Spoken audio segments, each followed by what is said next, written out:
Hello, today I'll go over how to secure a Amazon S3 bucket using the console, and also I will use Terraform infrastructure as a code, and I will upload those code into my GitHub account, uh, and I'll share the link in the description. So when you log into AWS console, you'd click create bucket and provide a name.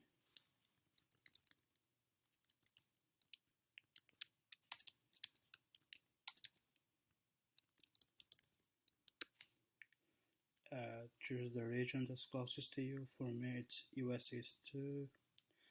I'm blocking all public access, enabling versioning so that you can track the version of the bucket, tag if you want to find out who created the bucket, server-side encryption.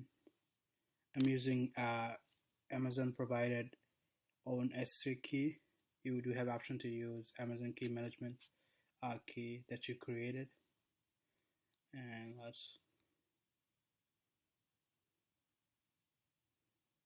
my bucket is created.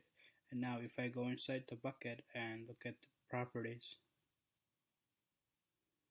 by default it doesn't have any policy, but it does have encryption enabled, and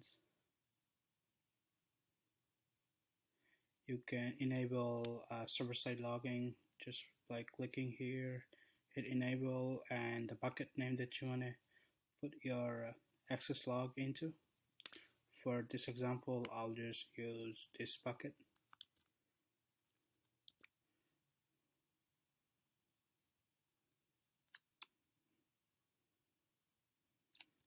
Okay,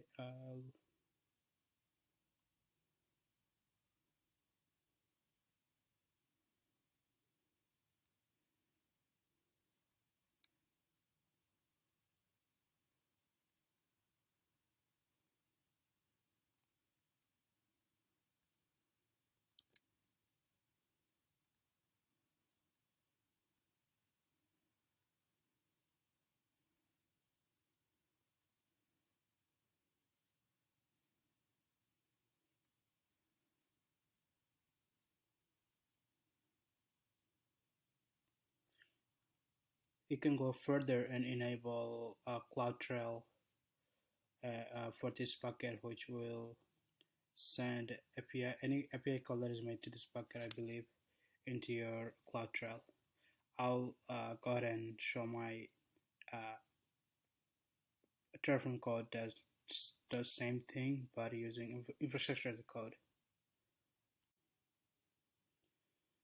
Okay, for your Terraform side, first thing you want to do is make sure you have your credential all provided and that user has IAM access to create bucket.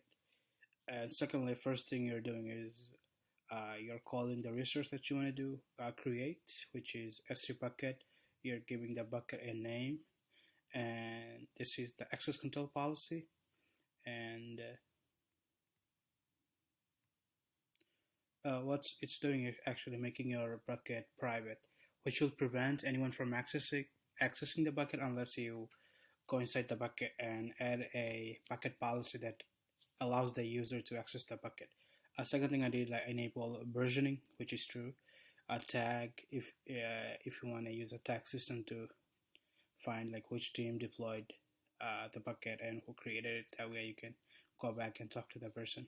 And logging, which is important for this, I use the same bucket and I use a target prefix.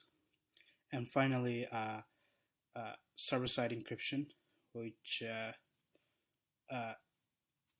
so if you want to use Amazon own provided server-side encryption, you have to use this name right here, AES 256. This will enable Amazon provided S3 encryption for this bucket.